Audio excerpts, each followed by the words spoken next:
All right, speaking of optics, you have the former president, President Obama, releasing a statement. President Obama is heartened by the level of engagement taking place in communities around the country. In his final official speech as president, he spoke about the important role of citizens and how all Americans have a responsibility to be guardians of our democracy, not just during an election, but every day. Citizens exercising their constitutional right to assemble, organize, and have their voices heard by their elected officials is exactly what we expect to see when American values are at stake.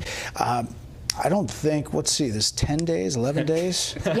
How 10 days. The former president weighing in on a policy issue. It is extraordinary that it only took 10 days for him. I felt like that he felt an obligation to, although he never cited President Trump, he was careful not to cite President Trump's name.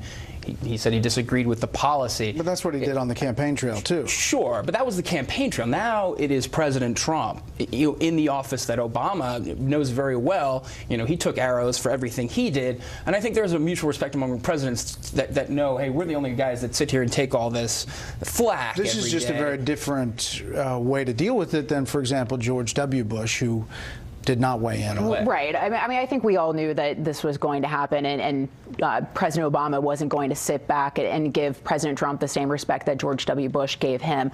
But look, I think this goes back to sort of the intellectual dishonesty that's going on as well. We all know that there was at least a temporary ban on Iraqi individuals or refugees coming into this country for a brief period under time under President Obama.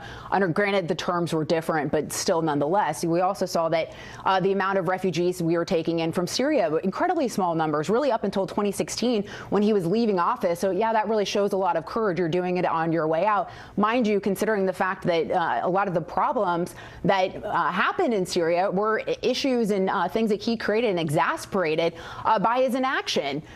So there is a lot of intellectual dishonesty in the conversation.